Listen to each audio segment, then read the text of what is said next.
That's Sarah Barshoff with a terrific report. And Shefty has more on a name to keep an eye on. Shefty. Well, Greeny, there actually are a few names to keep an eye on the Rams coaching staff. Chris Shula, their defense coordinator, Aubrey Pleasant. But the man featured there, Nate Schulhouse, is somebody that is considered a rising head coaching candidate. And there are people in the Rams organization who believe that within a few years, he will be one of the next descendants to fall off the Sean McVay coaching tree to become a head coach in the National Football League. All right, so we'll wait and see about that. In the meantime, of more immediate significance, huge game for the division today.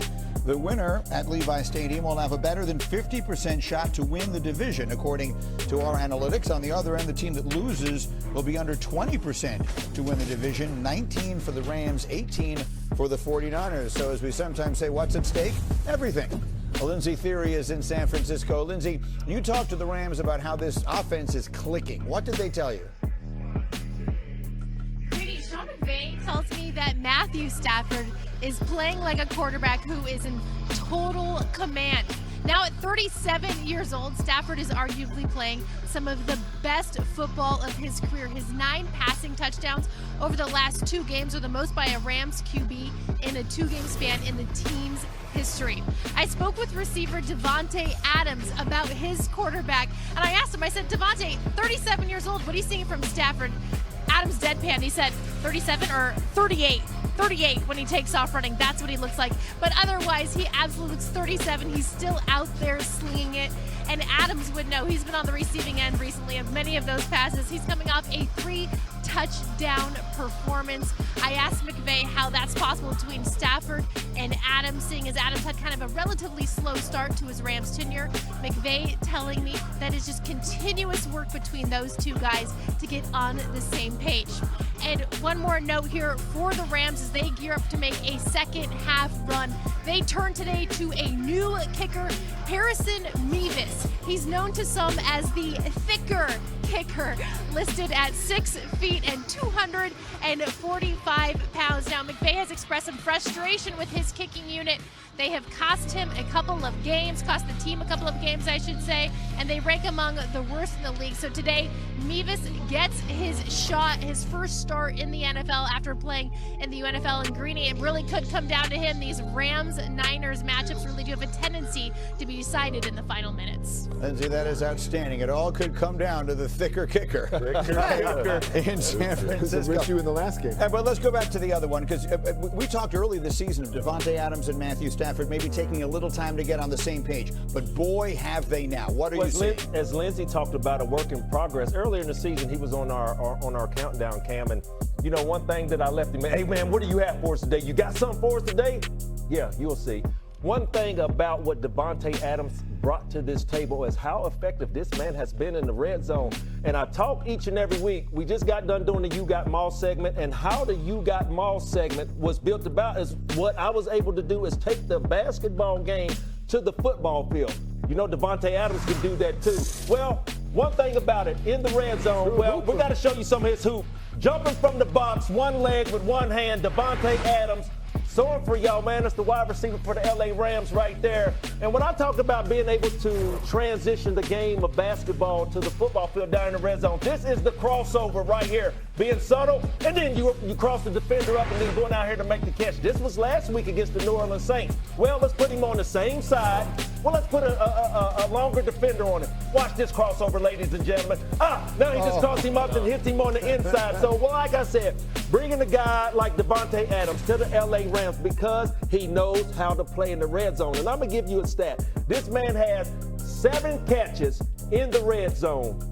Low red, that is, with 7 touchdowns. You're talking about a man being in the zone. 7 catches, 7 touchdowns for Matthew Stafford in this offense. I like what I'm seeing out of the LA Rams, and they're staying below the radar. Watch out for the LA Rams. Yeah, I mean, I think the best thrower of the football is Matthew Stafford, period, in the NFL. Yes. Just not even close. This guy is absolutely absurd. Over Aaron Rodgers? The way over anybody, not even close. Okay. This guy, I mean, he's done it for years. And the ball placement, like you say, Davante Adams comes over. Just what he needs. Look at that. A good number 2 receiver. Are you kidding me? Yes. But he is pitching it everywhere. I don't think I've ever seen him play better. I mean, he is absolutely on fire. I think you're spot on, especially with a clean pocket, right? This guy can throw it better than anybody when the pocket's clean, and they basically swap out Davante Adams for Cooper Kupp. It looks brilliant at this point, right? These guys look like they've been playing together for years. But on the other side of the ball for the Niners, I mean, the job that Kyle Shanahan has done and Robert Saleh with this team has been unbelievable. I mean, how many injuries did this team have to suffer, and yet they still just keep winning games, and all pros, right? I mean, obviously you're missing Bosa and Warner. Ayuk hasn't played at all this year. Oh, by the way, your starting quarterback you just gave a new contract to, Purdy, obviously missed a bunch of times, and all this team does is win.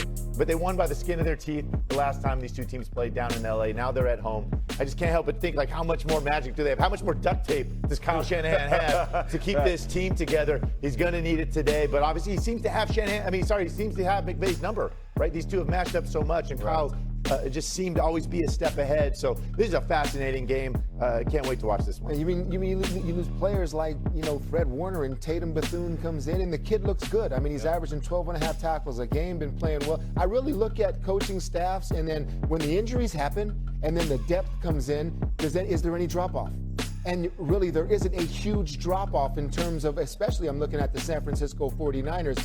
Mac Jones, I got to give him credit. I got to give him credit for what he's done. He's standing there. I mean, the last Ram game, he's dry heaving on the way to the sideline because he's physically ill or whatever it is. It looks like he's always ill for some reason. I don't know with Mac Jones, but I'm telling you, Rams defense, if you just get this offense off a schedule, Mac Jones, his QBR is 7, all right, out of 100 when it comes to dealing with pressure. Pretty bad. That's a bad number, okay? Guys, that's a bad number. It's not a good number. Okay, he stays on schedule a lot, though. Listen, get up there, disrupt that timing. I want to see Mac Jones extend the play once in a while because that's when the problems start. It's blown me away because you know me, I've been critical of Mac Jones his whole career. I do the old pea shooter Jones. But that's what I remember, him being under fire and all of a sudden he can't handle it and he makes bad decisions. But you got to give Shanahan and them credit.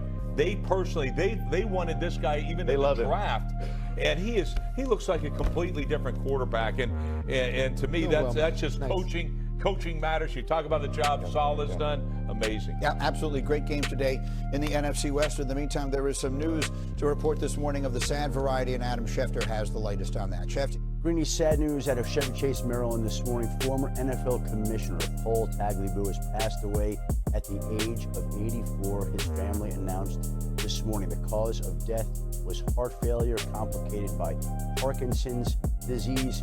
When we look back at Paul Tagliabue's run as commissioner, it was a historic, legendary one that landed him in the Pro Football Hall of Fame in 2020. He helped grow the game internationally, fitting that they're playing a game internationally today, the first game in Berlin. Paul Tagliabue was behind that movement. He helped grow 20 stadiums built across the country. And of course, he ushered in the new era of big money TV contracts. And additionally, in one of the huge memorable decisions of his run as commissioner, he postponed games the week after 9/11, which was the right decision and one that he looked back on later during his tenure as saying it was one of the great decisions that he had made while he was the commissioner of the National Football League. Condolences to his family.